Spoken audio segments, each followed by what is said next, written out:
Terima kasih telah klik video ini. Di konten kali ini, Mr. D akan melanjutkan kembali light novel Tensura volume 21. Jika kalian belum menonton video sebelumnya, gua sarankan kalian untuk menontonnya biar kalian gak gagal paham dengan konten kali ini. Oh ya, jangan lupa untuk like sebagai ongkos parkir dan ditekan tuh tulisan subscribe. Tenang, aman, gak meledak kok. Kalau gabut tinggalkan jejak di kolom komentar. Ya siapa tahu aja ribuan tahun nanti komen kalian dibaca sama anak cucu kalian. Oh ya, video ini Mr. D translate sendiri. Jadi kalau ada salah kata mohon diberi uang. Maksud gua dimaafkan. Oke, tanpa basa-basi busuk dan biar gak menyita waktu berharga kalian, jadi siapkan cemilan, pasang posisi rebahan, rilekskan pikiran. Mari kita mulai videonya, juragan. Kami kembali. Yari. Ketika melihat aksi Zegion, Dino, Mai, Grazia, dan Pico langsung tercengang. Lalu setelah itu, Pico mencubit pipi Dino. Dia ingin memastikan apakah pemandangan di hadapannya mimpi atau kenyataan. Dan tentunya Dino menjerit kesakitan karena cubitan dari Pico. Dari erangan Dino itu, Pico menyimpulkan ini bukanlah mimpi. Di satu sisi, Mai masih nggak percaya kalau seekor Zelano sudah tergeletak saja di tanah. Mai mengerti Zegion adalah prajurit yang menakutkan. Tapi bagaimana hal ini bisa terjadi? Mai nggak paham detailnya tentang pertarungan tersebut. Maka dari itu, dia memilih bertanya pada Dino. Dino-san, tolong ceritakan padaku bagaimana pertarungan tadi. Sementara itu, Dino sendiri juga bingung mau menjawab apa. Karena Dino sendiri nggak mengerti mengapa kekuatan Zegion meningkat begitu cepatnya. Tapi dia yakin ini semua bukan berkat pedang yang dia berikan. Dino memiliki spekulasi kalau Rimuru ikut campur dalam perkembangan Zegion tersebut. Gak hanya Dino saja, tapi Diablo juga heran. Dia bertanya-tanya kenapa Zegion masih hidup setelah menggunakan energi Trunul tersebut. Di mana energi itu sendiri memberikan efek samping yang begitu besar untuk penggunanya. Diablo terus memikirkan hal ini sampai kepalanya sakit bre. Dan Diablo pada kesimpulan alasan mengapa Zegion selamat setelah menggunakan kekuatan tersebut adalah karena Zegion memiliki sel-sel dari Rimuru Sama yang ada di dalam tubuhnya. Mungkin kalian bertanya-tanya kenapa Apito nggak bisa menggunakan kekuatan seperti itu juga. Padahal Apito sama-sama memiliki sel dari Rimuru Sama. Simpel aja sih bre, karena nggak ada Ciel. Benimaru saja bisa menggunakan Trunul berkat bantuan Ciel. Tanpa bantuan Ciel, para bawahan Rimuru nggak akan bisa memaksimalkan potensinya untuk meminjam Trunul milik Rimuru. Lalu kenapa Zegion bisa melakukan hal itu tanpa bantuan dari Ciel? Ayo, kenapa ayo? Dan di sini sang penulis LN menjelaskan hal ini disebabkan berkat kepercayaan Zegion pada Rimuru yang terlalu besar. Kalian ingat sendiri kan saat Rimuru lenyap dari dunia, cuma Zegion yang percaya kalau beliau masih hidup. Hal itu juga berlaku untuk Diablo. Mereka berdua sangat percaya dan yakin bahwa tubuh yang diberikan tuannya akan selalu bisa memenuhi ekspektasinya. Sebuah kepercayaan akan selalu mendatangkan keberuntungan. Itulah kata-kata motivasi hari ini. Mungkin bisa dibilang nyawa Zegion selamat setelah menggunakan Trunul juga bisa disebut sebuah keberuntungan. Setelah tahu hal ini, tiba-tiba ekspresi Diablo berubah jadi gembira. Diablo berkata, Rimuru Sama, Anda benar-benar luar biasa. Aku tahu sejak Anda bertemu Zegion, Anda sudah meramalkan hal ini. Diablo kini berada dalam mode memuji Rimuru Sama dan dia tak bisa berhenti bicara. Padahal mah, Rimuru bukan tukang ramal anjing. Orang dia cuma nyelamatin kumbang dan lebah yang terluka doang. Mendengar ucapan pujian-pujian Diablo, Dino yang ada di sampingnya bingung. Dengan perasaan penasaran, dia memberanikan diri bertanya pada demon primordial yang ada di sebelahnya. Hei Diablo, bisakah kau menjelaskan apa maksud ucapanmu itu? Apakah Rimuru-san ikut andil dalam perkembangan Zegion? Seketika juga wajah Diablo berubah. Sikapnya yang ceria langsung hilang. Di situ Diablo menatap Dino dengan dinginnya. Diablo berkata, "Baga, mengapa aku harus berbagi kegembiraan ini padamu?" Dan ketika Diablo menutup mulutnya untuk tidak menjawab pertanyaan Dino, semua kebenaran itu tertutup rapat dalam kegelapan. Diablo nggak mau ada orang luar mengetahui kekuatan Trunul Rimuru sama. Karena meskipun mereka tahu, hal itu percuma saja. Perlu diketahui nih bre, hanya mereka yang terhubung melalui koridor jiwa yang dapat meminjam kekuatan Trunul Rimuru. Dan meskipun ada yang bisa membuka pintu kekuatan Trunul milik Rimuru tanpa bimbingan Ciel, itu sama saja bunuh diri. Nihility Collapse atau Trunul adalah kekuatan yang sangat mengerikan, karena jika si pengguna gagal mengendalikannya, nyawa taruhannya. Kita bisa lihat saja contohnya, yaitu Benimaru. Padahal dia udah dibimbing Ciel, namun tetap saja Benimaru masih menerima efek samping dari kekuatan tersebut. Sehingga sampai sekarang Benimaru masih belum pulih sepenuhnya. Di satu sisi Pico dan Grazia geleng-geleng kepala saat mengetahui Dino bertanya pada Diablo. Mereka berdua sudah mengenal Diablo kayak gimana orangnya. Grazia dan Pico bergumam, untung saja Diablo tak memukul kepalanya. Mai sendiri menghela nafas panjang karena jawaban yang dia cari-cari tidak pernah terjawab. Ancaman labirin sudah mereda, suasana benar-benar damai. Hal ini membuat semua orang lengah, termasuk semua operator labirin. Karena nyatanya masih ada musuh yang belum menyerah untuk menaklukkan labirin ini. Dia adalah pria yang selamat dari pentungan Zegion, yaitu Vega. Vega kini keadaannya sangat menyedihkan. Dia berjalan ngos-ngosan dengan menempel di dinding labirin. Meskipun begitu, Vega masih menyimpan dendam yang membara dalam hatinya. Vega mengutuk semua orang yang telah mempermainkannya. Di situ Vega berkata, "Sialan kalian semua.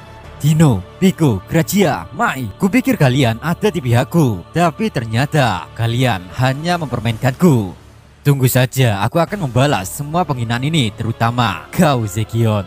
Jadi bre, saat itu ketika Zegion hendak akan menghabisi riwayat Vega, Zelanus tiba-tiba datang dan celah itu dipakai Vega buat kabur. Sekarang yang ada di dalam benak Vega, bagaimana caranya dia menjadi lebih kuat lagi. Vega sekarang sudah keluar dari tempat isolasi labirin Ramirez, dan Vega sudah berada di lantai labirin utama, yang otomatis Vega terpantau dalam CCTV ruang kontrol. Jadi harusnya gerak-gerik Vega bisa diketahui semua orang. Tapi di sini Vega lagi hoki karena semua orang di ruang kontrol tidak ada yang menyadari. Para warga Tempest hanya fokus pada euforia pertarungan Diablo dan Zegion melawan Zelanus. Kesempatan itu dipakai Vega untuk mengisi ulang kekuatannya. Dia menggunakan ultimate skillnya sekali lagi. Seketika itu juga akar-akarnya menyebar dan menyerap kekuatan labirin. Kehokian Vega masih berlanjut. Karena setelah pertarungan melawan Zelanus selesai pun, semua orang masih lupa kalau ada Vega di dalam labirin ini. Di satu sisi, energi labirin terus mengalir kepada Vega dan membuat dirinya kuat kembali. Bahkan parahnya Vega menyadari di mana mayat Zelanus yang telah dikalahkan Zegion. Tanpa pikir panjang, Vega pun langsung berlari ke Kolosium dan berharap bisa memakannya. Meskipun di dalam Kolosium masih ada Diablo, Zegion, Apito, Dino, dan yang lain. Tapi hal yang penting adalah tidak ada seorang pun di sana yang mengetahui keberadaan Vega. Kehadiran Vega tertutup karena radiasi energi Zegion yang luar biasa. Jadi persepsi Siri saja tidak akan bisa merasakan kehadiran Vega di dekat Kolosium. Emang hoki bener nih orang. Di sini Vega masih melirik ke kanan dan ke kiri. Dan terlihat Zegion dan Apito, mereka berdua hendak meninggalkan arena Kolosium. Jadi di tengah arena hanya menyisakan Zelanus. Melihat hal itu Vega bertanya-tanya, apakah ini jebakan? Namun Vega nggak mau ambil pusing dan nggak mempermasalahkan hal itu. Karena menurutnya selama dia mendapatkan kekuatan Zelanus yang luar biasa, maka Zegion pun bukanlah tandingannya. Gak ada keraguan dalam hati Vega. Dan tanpa pikir panjang Vega berkata, muncullah Evil Dragon Spark dan mengamulah kalian sepuasmu. Dalam sekejap Vega menciptakan 4 minionnya tersebut. Memang di sana masih ada Dino dan yang lain, tapi Vega nggak peduli. Baginya, mereka tidak lebih dari seorang pengkhianat. Sembari melihat kekacauan dari 4 minionnya itu, Vega berlari mencari celah agar bisa menghampiri mayat Zelanus. Jadi intinya, naga-naga unyu ini Vega gunakan untuk mengalihkan perhatian. Dan hasilnya, dia kini sudah ada di depan mayat Zelanus. Tanpa pikir panjang dengan Infinite Eater-nya, Vega langsung mukbang tuh. Kini Vega telah berhasil memakan bangkai Raja Injektor Zelanus. Kekuatan Zelanus yang sangat mengerikan sekarang menjadi milik Vega. Ya, semua skill Zelanus Vega miliki kecuali skill ultimate-nya. Karena skill ultimate Zelanus sudah diberikan kepada Zegion. Vega telah menjadi seorang monster. Kekuatannya meningkat beberapa kali lipat. Kemarin melawan Zegion EP-nya 20. Mungkin EP Vega sekarang kisaran 60-80 mungkin. Di sisi lain, dua Evil Dragon Spawn menyerang Dino dan kawan-kawan. Dua ekor yang lain, yang satu menyerang Diablo, dan yang satu terakhir nyelonong masuk ke dalam labirin. Lebih tepatnya, makhluk itu menuju Aula Veldora atau lantai 100. Sedangkan Evil Dragon Spawn yang menyerang Diablo, makhluk itu langsung hancur dalam sekejap mata. Dengan kemunculan makhluk ini, membuat Diablo, Dino, dan yang lain baru menyadari keberadaan Vega. Tapi meskipun begitu, semuanya sudah terlambat. Melihat hal itu, Zegion gak mau tinggal diam. Dia bertekad untuk ikut bertarung juga. Kondisi Zegion saat ini sangat lemah. Dia terlalu kelelahan setelah bertarung melawan Zelanus. Bahkan kekuatan Zelanus yang diberikan kepadanya masih dalam proses integrasi. Jadi kini Zegion merasakan kantuk yang luar biasa. Ditambah lagi Zegion juga telah menggunakan Trunul. Sementara itu Dino, Mai, Pico, dan Grazia reaksinya agak sedikit lambat. Mereka nggak nyangka jika dua Evil Dragon Spawn Vega menargetkan mereka. Pico, Grazia dibantu Mai menahan dua Evil Dragon Spawn. Namun Dino dengan muka polosnya dia berkata, "Gumine minasan, aku tak bisa bertarung. Karena kalian tahu sendiri kan, pedangku telah kuberikan kepada Zegion." Mendengar hal itu tentu saja membuat Pico dan yang lain emosi. Mereka memaksa dan menyuruh Dino untuk segera membantunya. Di satu sisi sejenak Diablo melihat 4 malaikat di sampingnya. Dan Diablo menyimpulkan kalau mereka pasti bisa mengatasi dua naga unyu itu tanpa bantuannya. Maka dari itu Diablo nggak ada keraguan untuk langsung ke target utama, yaitu Vega. Diablo juga menyuruh Zegion untuk mundur karena dia merasa bisa menghandle masalah ini sendirian. Mendengar itu Zegion pun menganggukkan kepalanya. Dengan dibantu Abito untuk berjalan, mereka berdua pun mundur dari medan pertempuran. Di satu sisi mata Vega makin memerah. Dia kini menatap Diablo yang ada di depannya. Dengan pedenya Vega berkata, "Wahahaha, hebat sekali, kau sungguh sangat kuat. Namamu Diablo bukan? Jika kau bersumpah setia padaku dan menjadi pelayanku, aku akan membiarkanmu tetap hidup." Dalam benak Vega, Zegion adalah lawan berbahaya dan harus diwaspadai. Dan sekarang adalah waktu yang tepat untuk menghabisi serta mengambil kekuatannya juga. Oleh karena itu, Vega nggak ingin Diablo ikut campur. Di sini, Vega ingin menipu Diablo dengan kata-katanya agar dia bisa mendapatkan Zegion. Dengan melihat Diablo yang dapat menghabisi Evil Dragon Spawn dalam sekejap mata dan dapat bertarung imbang melawan Zelanus, Vega menyimpulkan Diablo adalah orang yang kuat. Di satu sisi, saat mendengar ucapan Vega itu, tentu saja Diablo langsung tersinggung. Diablo berkata, "Apakah kau meremehkanku?" Dengan santai Vega menjawab, "Asal kau tahu Diablo, mungkin tuanmu bola slam itu sekarang sudah dihabisi oleh Filwe. Jadi bukankah lebih baik kau mencari tuan yang baru, ha?" Bagi Diablo, dianggap remeh oleh pecundang seperti Vega itu sama saja melukai harga dirinya. Diablo tidak hanya membenci pelecehan verbal terhadap Rimuru, tapi juga diremehkan seorang pengecut seperti Vega. Dengan kata-kata itu, Vega telah menginjak ranjau darat tanpa menyadarinya. Pada saat ini, akhir hidup Vega telah ditentukan. Kegelapan tak berdasar yang diarahkan pada Zelanus kini dilampiaskan Diablo pada Vega. Diablo sama seperti Zegion, dia juga mampu membuka pintu kekuatan Trunul sesuka hatinya. Oleh karena itu, kekuatan Diablo tidak bisa diukur dengan angka. Di situ, dalam sekejap Diablo menghilang dari hadapan Vega. Vega sendiri juga bingung, dia nggak bisa melihat gerakan super cepatnya Diablo. Lalu tiba-tiba Diablo langsung muncul di depannya sambil melesatkan pukulan ke pipinya. Serangan sepele seperti itu membuat Vega tersungkur ke tanah. Ketika menyadari betapa keras dan mantapnya pukulan Diablo, Vega merasa ketakutan yang sesungguhnya. Dia akhirnya menyadari bahwa Diablo adalah lawan yang berbahaya. Rasa sakit di pipi Vega tak tertahankan dan tak pernah hilang. Seolah-olah pukulan Diablo langsung menghantam jiwanya. Dengan mata yang siap mencincang lawannya, Diablo berkata, "Bersiaplah, aku akan memulainya lagi." Vega pun menjawab, Cutu mati." Namun Diablo berkata, "Tidak ada waktu untuk mengasihani orang sepertimu." Vega mencoba bernegosiasi, tapi semuanya sudah terlambat. Tidak ada yang bisa meredakan emosi Diablo saat ini. Di satu sisi, meskipun lawannya udah ketakutan, Diablo nggak peduli. Karena dia sudah ada di puncak amarahnya dan ingin segera menghabisi pecundang di depannya. Ketika mendengar jawaban Diablo, Vega menjadi putus asa. Suara dalam hatinya berkata, "Tidak, aku tidak mau mati di tempat seperti ini." Vega berpikir bagaimana caranya untuk melarikan diri dari situasi tersebut.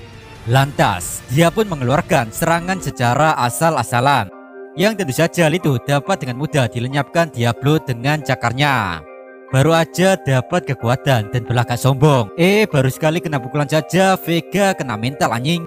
Kocak bener nih orang. Emang cocok Vega jadi penerus Alex Bizer dan kawan-kawan. Keadaan yang terdesak ini membuat Vega mempercepat penyerapan labirin. Meskipun dengan melakukan hal itu masih belum terbukti keabadian Vega. Tapi yang pasti, energi labirin terus mengalir ke tubuh Vega tanpa henti. Di situ Vega terus menyerang Diablo sambil mempercepat penyedotan energi labirin, dan tanpa sadar tubuh Vega menjadi membesar. Meskipun telah mendapatkan energi yang sangat besar, suara dalam hati Vega berkata, "Kekuatan ini belum cukup untuk melawan monster di depanku. Aku akan terus menyedot labirin tanpa sisa, bahkan semua makhluk yang bersembunyi di tempat ini." Meskipun telah menyerap begitu banyak energi labirin, Vega masih belum merasa puas. Dia merasa harus mendapatkan energi lebih banyak lagi untuk mengalahkan Diablo. Vega sangat terobsesi dengan kebutuhan energi yang besar, seolah-olah dia sedang berusaha melepaskan diri dari rasa takut. Vega melakukan semuanya dengan terburu-buru. Dia ingin segera melampaui Diablo dan Zegion dengan mempercepat erosi labirin. Dan kini dia berhasil menyatu dan merebut kekuatan labirin sesuai keinginannya. Namun malangnya kesadaran Vega mulai kacau. Dengan ekspresi dipenuhi kegilaan dan air liur yang keluar dari mulutnya, Vega berkata, "Akan kumakan kau Diablo." Dengan begitu, semua orang akan memahami akulah yang terkuat. Mendengar hal itu, Diablo hanya menghela nafas panjang. Menurut Diablo, Vega adalah tipe musuh yang sangat membosankan dan gak layak untuk dilawan. Karena kesadarannya saja sudah kacau. Diablo memang mengakui kekuatan Vega, namun Vega nggak bisa memanfaatkan kekuatan dan skill yang telah dia dapatkan. Dan hal itulah yang membuat Diablo kecewa. Fakta yang terjadi saat ini adalah, meskipun Vega dihabisi, Vega akan terus hidup kembali karena pasokan energi labirin terus mengalir di tubuhnya. Dan hal itu membuat Vega menjadi makhluk abadi. Apalagi sekarang Vega telah memakan tubuh Zelanus. Virus Devastator milik Zelanus juga cocok dengan kekuatan Vega. Meskipun Vega kuat, Diablo tidak menganggap dia sebagai musuh yang sepadan untuknya. Tidak seperti Zelanus, Vega adalah orang bodoh yang tak tahu keefektifan sebuah skill. Vega merupakan inkarnasi dari epic abadi yang cuma bisa bacot. Dalam benaknya, Diablo menyesal telah mempercayakan Vega pada Zegion, yang hasilnya Vega masih hidup sampai sekarang. Diablo bertekad untuk bertanggung jawab atas semua masalah ini. Lantas setelah itu, Diablo menghubungi ruang kontrol labirin. Diablo ingin memastikan apakah Benimaru dan yang lain sudah tahu tentang satu Evil Dragon Spawn yang menuju ke sana. Namun, meskipun telah menghubungi orang-orang di ruang kontrol, tidak ada jawaban sama sekali. Yang terdengar hanyalah suara gaduh Ramirez kebingungan. Tapi tiba-tiba Benimaru menjawab panggilan Diablo itu. Benimaru memberitahu kalau struktur labirin telah diubah menjadi sebuah prioritas utama. Di lantai 100 juga telah dijaga Hakuro dan 4 Raja Naga Agung. Mendengar laporan itu, Diablo sedikit lega. Diablo percaya Benimaru pasti bisa menghandle masalah Evil Dragon Spawn yang menuju ke ruang kontrol. Sedangkan Benimaru juga meminta Diablo agar segera menghabisi Vega. Dan saat ini Diablo menatap Vega lagi dan memikirkan cara untuk menghabisinya. Di ruang kontrol, Ramirez sangat panik dan bingung. Dia kayak karyawan yang mau di PHK aja anjing. Ramirez meributkan fakta bahwa labirinnya akan dimakan.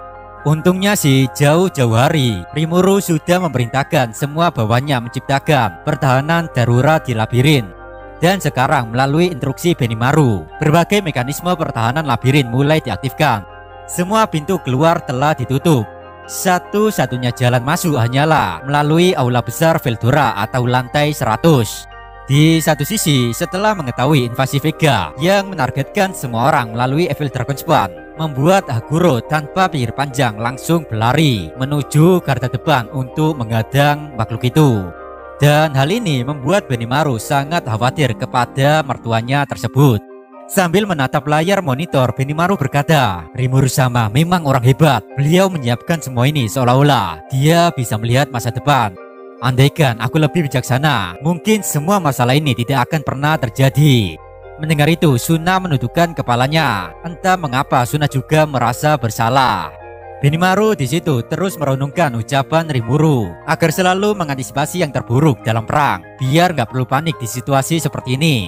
Dan nyatanya Benimaru telah gagal menjadi seorang pemimpin karena kecerobohannya Vega masih hidup. Sementara itu, Beretta dan Reni mencoba menenangkan Ramirez. Mereka berdua berkata, Ramirez-sama, jangan khawatir. Kami berdua akan selalu berada di sisimu. Dan kami akan mencari solusi untuk masalah ini. Tanpa sadar, ucapan Beretta dan Reni membuat perasaan putus asa Benimaru lenyap. Dia ingat Rimuru-sama selalu tenang dalam situasi apapun dan selalu membuat orang di sekitarnya merasa nyaman. Maka dari itu, Benimaru juga menyemangati Ramirez. Sontak saja, dukungan tiga orang ini membuat kepanikan Ramirez hilang. Kini mereka semua telah bersatu untuk melawan teror makhluk kiriman Vega. Orang-orang di ruang kontrol memutuskan hal pertama yang harus dilakukan adalah memastikan tidak ada makhluk apapun yang bisa masuk zona aman. Dan di labirin, area yang paling aman adalah ruang kontrol. Di sini Benimaru langsung garcep. Dia mengevakuasi dua istrinya di ruang tunggu di dalam ruang kontrol labirin. Di lantai 100 di sana sudah ada Haguro dan 4 kerucu-kerucu yang lain menjaga tempat tersebut. Dan jika garis pertahanan ini tertembus oleh invasi Evil Dragonspawn milik Vega, maka kota Tempest dan orang-orang di ruang kontrol akan menjadi makanan untuk Evil Dragonspawn. Yang jadi masalah adalah apakah Haguro dan 4 Raja Naga Agung sanggup menahan ataupun menghabisi Evil Dragonspawn. Meskipun Haguro memiliki teknik berpedang yang sangat terampil, gak ada jaminan dia bisa menghabisi makhluk tersebut. Dan lebih parahnya, Evil Dragonspawn Vega memiliki daya regenerasi yang sangat cepat. Apalagi jika makhluk ini terhubung ke labirin, maka regenerasinya makin gak logis lagi. Jadi untuk mengalahkannya, mereka harus memisahkan makhluk itu dari labirin, biar Vega gak bisa memberikan energi tambahan kepada minionnya tersebut. Dengan kata lain, semuanya bergantung pada Ramirez. Dan saat ini Ramirez bekerja sekuat tenaga untuk mengembalikan fungsi labirin dan mengisolasi Vega. Ramirez juga nggak bekerja sendiri. Dia dibantu oleh Reni dan Beretta dalam bidang aritmatika. Sementara itu Benimaru berpikir keras tentang pencegahan pengambilan labirin sepenuhnya oleh Vega, agar jika para warga Tempest mati masih bisa dihidupkan kembali. Lalu kemudian Benimaru mendiskusikan ini dengan Ramirez. Benimaru meminta Ramirez untuk menghancurkan semua titik infiltrasi Vega, yang dengan kata lain mereka harus memotong beberapa bagian labirin. Atau secara gampangnya, setiap titik Vega dalam menanamkan akar kekuatannya untuk menyerap labirin. Karena jika labirin terpotong antara lantai satu dengan yang lain, maka Vega juga tidak akan bisa memasok energi untuk minionnya. Mungkin ini bisa dibilang pemborosan fasilitas yang telah mereka bangun, tapi itu harga yang tidak sebanding daripada semua orang mati. Rencana telah diputuskan dan Ramirez akan memotong lantai 61 sampai 90. Kami akan kembali.